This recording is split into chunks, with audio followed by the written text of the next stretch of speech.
में दिखाने के लिए मंत्री तो बना देते हैं, लेकिन जब वो अपने समाज के लोगों के लिए स्कीम निकालते हैं तो उन पे काम नहीं करने देते। इसीलिए आपके मंत्री आज आम आदमी पार्टी छोड़कर भारतीय जनता पार्टी के मंच पर बैठे हैं। इसीलिए आपके पार्षद, आपके विधायक आम आदमी पार्टी छोड़कर भारतीय जनता पार्टी के मंच पर बैठे हैं, ताकि हमें यहाँ पर सम्मान मिले, राजनीति में प्रतिनिधित्व मिले। राजनीति के प्रतिनिधित्व के दो उदाहरण आपको मंच पर दिख रहे हैं कि जनरल सीट से 2 दलित हमारे भाई बहनों को मटिया महल से और बल्ली मारान से भारतीय जनता पार्टी ने उतारा है।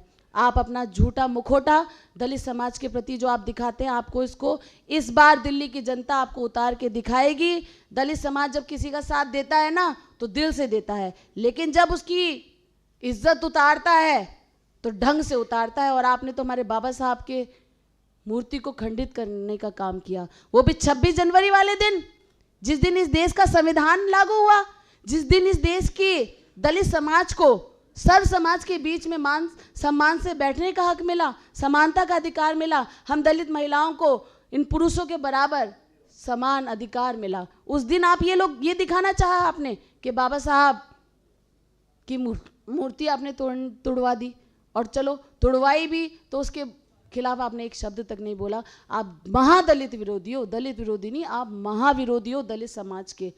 इस बार दिल्ली की जनता आपको जवाब देगी, पूरा दलित समाज आपको जवाब देगा और आपका असली चेहरा जनता को दिखाई देगा।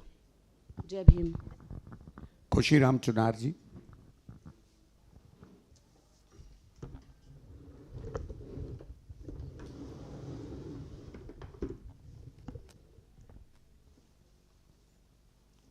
बहुत बहुत धन्यवाद।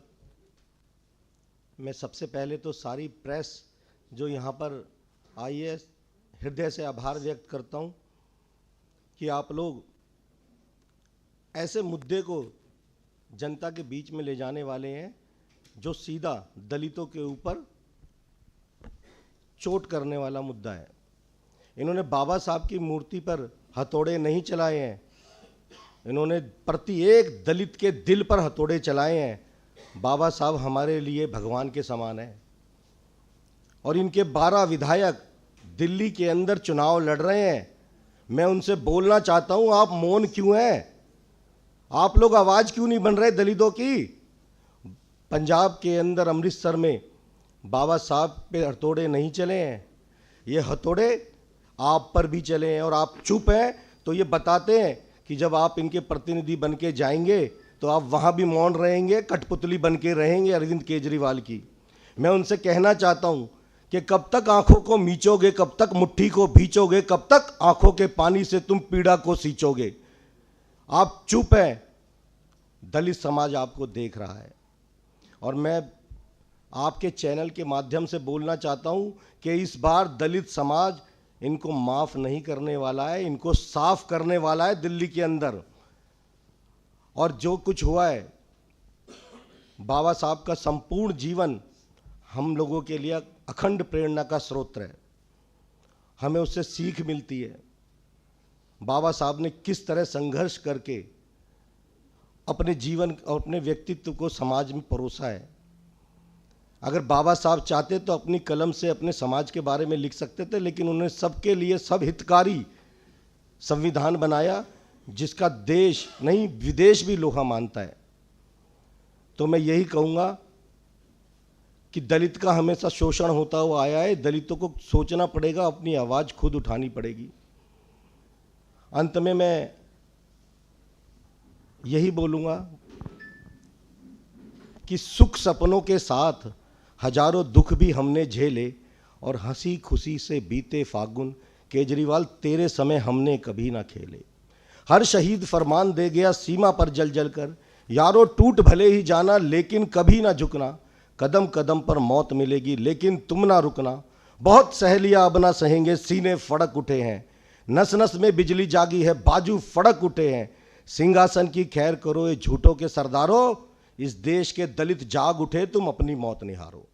और 5 तारीख को दलित जागेंगे, भारतीय जनता पार्टी के पक्ष में वोट करेंगे। मुझे अपने दलित समाज पर पूरा विश्वास है और मैं ये आग्रह करना चाहता हूँ कि इस बार इनको दिखा दो ये हथौड़ा बाबा साहब पे नहीं हमारे दिलों पे चला है।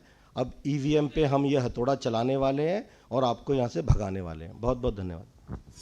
दीपक तंवर जी। नमस्कार साथियों,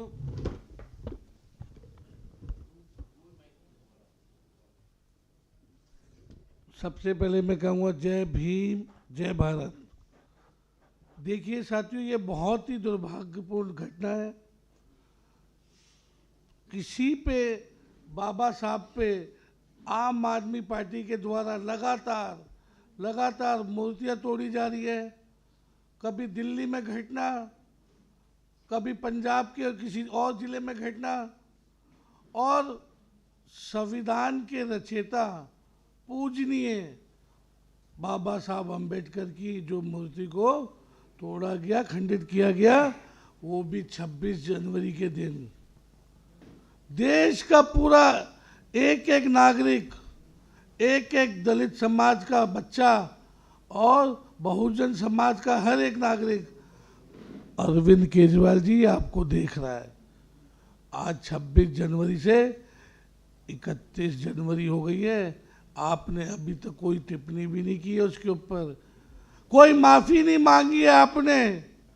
आप छोटी छोटी बातों पे प्रेस कॉन्फ्रेंस करने आ जाते हैं, आपके नेता आ जाते हैं, लेकिन आज देश में इतनी बड़ी घटना हो गई है, पूजनीय बाबा साहब पे जो ये बार बार अटैक हो रहा है, बहुजन समाज के साथी सब समझ रहे हैं आपकी कथनी और करनी में कितना अंतर है। आप दलित विरोधी हैं, आप दलितों के हित की बात कभी करते नहीं हैं, और सारे दलित और बहुजन समाज के लोग आपको देख रहे हैं। 5 तारीख को आपको बता देंगे कि उनके दिलों में कितना रोष है। हम आपको आपके चैनल के माध्यम से ये पूरे देशवासियों को बताना चाहते हैं कि बाबा साहब पे जो ये बार बार हमले हो रहे हैं, हम अपनी जान तक दे देंगे, लेकिन ये आगे हम होने नहीं देंगे। भारतीय जनता पार्टी का हर एक कार्यकर्ता, लोक जनशक्ति पार्टी का हर एक कार्यकर्ता बाबा साहब पे हमले नहीं होने देगा। केजरीवाल जी, जो भी लोग हैं जिन्होंने ये काम किया है, उनको सख्त से सख्त उन पे कार्रवाई हो, वो पकड़े जाएं, और आगे ऐसी घटना ना घटे इसका भी विश्वास आपको देना होगा। जनता आपको समझ रही है, आप चुप हैं, इसका जवाब जनता 5 तारीख को देगी। मैं देश के गृह मंत्री माननीय अमित शाह जी, देश के प्रधानमंत्री जी से गुजारिश करता हूं कि इस तरीके की घटना बार बार ना हो। बार बार पंजाब में, दिल्ली के अंदर, इन्हीं स्टेटों के अंदर बाबा साहब पे हमले हो रहे हैं। ये हमारे, जब बाबा साहब पे कोई एक लाठी चलती है उनकी मूर्ति के ऊपर, या एक हथौड़ा चलता है, वो उनके ऊपर ही देश के हर बहुजन के समाज के व्यक्ति पे चलता है, हर एक दलित व्यक्ति के ऊपर चलता है। तो मैं साथियों, मीडिया वाले साथियों से भी आपसे गुजारिश करूँगा, इस मुद्दे को, इस बात को ये यही थमना नहीं चाहिए। ये कोई छोटी बात नहीं है। बाबा साहब हमारे संविधान के रचयिता है, उन्होंने संविधान को रचा है। ऐसे शख्स की मूर्ति, पूजनीय बाबा साहब की मूर्ति को अगर कोई तोड़ेगा तो ये बर्दाश्त नहीं किया जाएगा। नमस्कार साथियों, जय हिंद जय भारत। रिंकू कुमारी जी।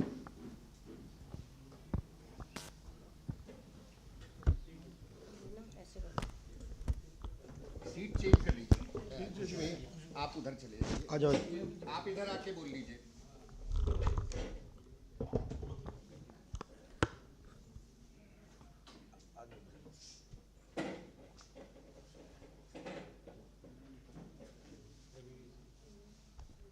नमस्कार साथियों, सबसे पहले तो मैं बता दूं, मैं सीमापुरी से चुनाव लड़ रही हूं और 2012 से मैं वहां पर निगम पार्षद हूं। सीमापुरी क्षेत्र एक ऐसा क्षेत्र है जहां से केजरीवाल ने अपनी राजनीति को शुरू किया था, और ये भी बता देना चाहती हूं कि एक दलित की मौत पर ही उसने अपनी राजनीति शुरू करी। एक दलित को मरवाकर ही, संतोष कोहली को मरवाकर, जो उसकी फाउंडर मेंबर थी, कार्यकर्ता थी, उसको मरवाकर ही वो 3 बार मुख्यमंत्री बने हैं। और आज ये जो खबर आई है कि पंजाब में बाबा साहब भीमराव अंबेडकर जी को मूर्ति को खंडित कर दिया गया, ये बहुत ही निंदनीय है। ये जो अपराध उन्होंने किया है इसको पूरा देश माफ़ नहीं करेगा। मैं आप लोगों को भी कहती हूँ, इस चैनल को, सारे चैनल्स को कहती हूँ, इसको खबर को खूब चलाइए, क्योंकि दलित दिल्ली में ही नहीं जम्मू से लेके कन्याकुमारी तक भरे पड़े हैं। 22% लोग हैं हम, और हमारी क्यों नहीं सुनी जाती है। और आम आदमी जैसे लोग, जो आम आदमी कहते हैं, वोट लेते हैं और अपनी सरकारें बना लेते हैं। 11 साल हो गए, क्यों नहीं मिला एक दलित को अभी तक न्याय। उसकी माँ, उसके पिताजी हम लोगों के पास रोज़ आते हैं, बिलक बिलक के रोते हैं कि हमें न्याय दिलाइए, मगर दिल्ली में बैठी ये सरकार, गूंगी बहरी सरकार, उस केस को बिल्कुल बंद कर दिया है।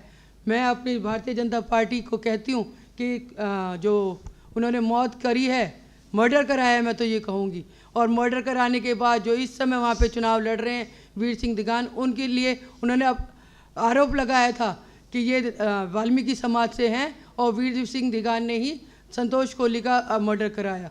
दोनों मुसरे भाई हो रखे हैं और आज चुनाव लड़ रहे हैं। हम लोग जितने दलित समाज के लोग हैं ये कहना चाहते हैं कि केवल वोट से नहीं, इस बार आपको हम लोग वोट नहीं देंगे और आने वाली 5 तारीख को आपको दिल्ली से ही नहीं सीमापुरी से भी उखाड़ फेंकेंगे। जो आपने जड़ सीमापुरी में फैला रखी हैं उसको हम उखाड़ फेंकेंगे। इतना बड़ा अपराध कि आप खंडित मूर्ति कर दो और 6 दिन में आपके पास एक टिप्पणी ना हो, आपका कोई कार्यकर्ता, कोई नेता, कोई आपके मंत्री कोई टिप्पणी ना करें। आप लोगों ने इतना असहाय समझ रखा है क्या दलित समाज को? दलित समाज अब जागरूक हो चुका है। दलित समाज आपकी जो चालाकियां हैं वो समझ चुका है। दलित समाज अब आपके साथ नहीं है, आप दलित विरोधी हैं। हमेशा दलित विरोधी जैसी एक्टिविटी आप करते रहे हैं। जैसे अभी पहले भी कहा गया, 10-10 राज्यसभा भेजते हो आप लोग राज्यसभा, और उससे ज़्यादा मैं कहूँगी कि आप लोग पैसे दे के भेजते हो। कोई भी दलित समाज का व्यक्ति इतना अमीर नहीं है जो आपकी इतनी बड़ी पॉकेट भर सके, इसलिए आप लोगों ने उन्हें राज्यसभा नहीं भेजा। इसीलिए नहीं भेजा है राज्यसभा क्योंकि वो आपको 6-6, 10-10 करोड़ रुपए नहीं दे पाए हैं। दलित समाज जाग चुका है। चुनाव के बाद भारतीय जनता पार्टी का एक एक दलित व्यक्ति, एक एक दलित कार्यकर्ता सड़कों पे उतरेगा अगर उन्होंने अभी इसके ऊपर संज्ञान नहीं लिया और नई मूर्ति वहाँ पर स्थापित नहीं की तो। धन्यवाद। दीप्ति इंदौरा जी और उसके बाद कमल बागड़ी जी।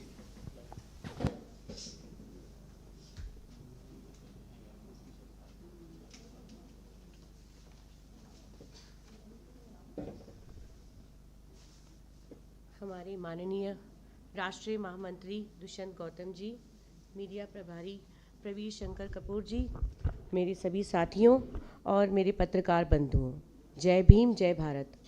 मैं मटिया महल विधानसभा से दिल्ली चुनाव लड़ रही हूँ भारतीय जनता पार्टी से। मेरा नाम दीप्ति इंदौरा है और वहाँ पे मैं आपको बताऊँ, जैसे भाई साहब ने बताया कि वहाँ पर जनरल सीट है और जनरल सीट से भारतीय जनता पार्टी ने मुझे सम्मान दिया और एक SC कैंडिडेट उतारा है मैदान में। और आपको मैं बता दूं, हमारे अगेंस्ट आले मोहम्मद इकबाल जो कि प्रतिष्ठित नेता है, वहाँ के डिप्टी मेयर रह चुके हैं। इसके अलावा हमारे यहाँ आसिम अहमद खान, वो भी केजरीवाल सरकार के एक विधायक रह चुके हैं हमारी विधानसभा से। तो 2 गद्दावर नेता, और मैं तो कहूँ सबसे ज़्यादा भ्रष्ट नेता वहीं उसी विधानसभा में है और उनके खिलाफ हमारी लड़ाई जारी है। मैं प्रोफेशन से टीचर रह चुकी हूँ। तो और जैसे कि हम सभी हमारे आदरणीय बाबा साहब के बारे में बात करते हैं, दलितों को, शोषितों को और महिलाओं को जिसने भी सबसे ज़्यादा सम्मान दिलाया है वो है डॉक्टर भीमराव अंबेडकर जी। जिन्होंने हमारा संविधान बनाया है वो है डॉक्टर भीमराव अंबेडकर जी। डॉक्टर भीमराव अंबेडकर का ये जो उन्होंने इसके लिए हथौड़े मारकर जो उनका अपमान किया है, ये सब हिंदुस्तान नहीं सहेगा। ये दलितों की आवाज़ 5 फरवरी को आने वाले समय में उनको एक कट्टर जवाब देगी और हमारे जो केजरीवाल जी हैं उनको मुंह तोड़ जवाब देगी। बस इसी के साथ मैं ये कहना चाहती हूँ कि हमारी जो जनता है वो जाग चुकी है और केजरीवाल जी का तो अभी तक कोई रिएक्शन आया नहीं है। हमारी जनता उनको रिएक्शन देगी। धन्यवाद। जय भीम, जय भारत।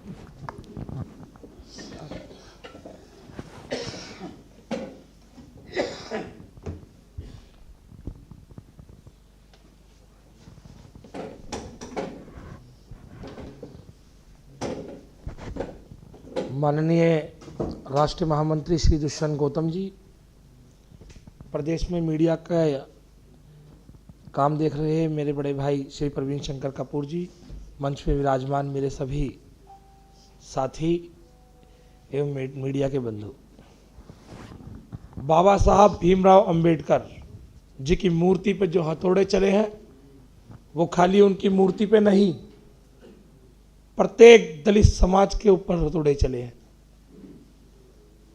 केजरीवाल जी 26 तारीख और आज 31 तारीख आपके मुंह से 2 शब्द नहीं निकले। आप दलित विरोधी नहीं, घोर दलित विरोधी हैं। भारतीय जनता पार्टी ने मुझे जनरल सीट पर डिप्टी मेयर लड़ाया, आपने लड़ाया किसी को? भारतीय जनता पार्टी संघर्ष करती रही, आप एससी मेयर का आधा कार्यकाल खा गए। आप एससी दलित बच्चों के लिए क्या कर रहे हैं? आपका चेहरा दिल्ली वासियों ने नहीं, पूरे देश ने देख लिया है। जहां जहां दलित बच्चे विद्यालयों में पढ़ते हैं वहां एजुकेशन का लेवल 0 है। आपके स्कूलों में प्रिंसिपल नहीं है, और अगर कोई बच्चा पढ़ के फिर भी अपने घर से संघर्ष करके आगे जाता है तो उसे गणित की शिक्षा 10वीं के बाद विदाउट मैथ कॉमर्स मिलता है, कॉमर्स विद मैथ नहीं मिलता। अगर वो डॉक्टर बनना चाहे तो विज्ञान नहीं मिलता। आप दलित के बच्चों के हाथों में एक बोतल के साथ एक बोतल पकड़ाना चाहते हो, पर अब दिल्ली की जनता ये बात समझ चुकी है। आने वाली 5 तारीख को जो बाबा साहब पे आपने हथौड़े चलाए हैं 26 तारीख को, 5 तारीख को दिल्ली की जनता उसका जवाब देगी और आप पूरी दिल्ली से गायब हो जाएंगे, क्योंकि दिल्ली के दलितों ने सोच लिया है कि अब नहीं सहेंगे, बदल के रहेंगे। धन्यवाद। आपके कोई प्रश्न? धन्यवाद।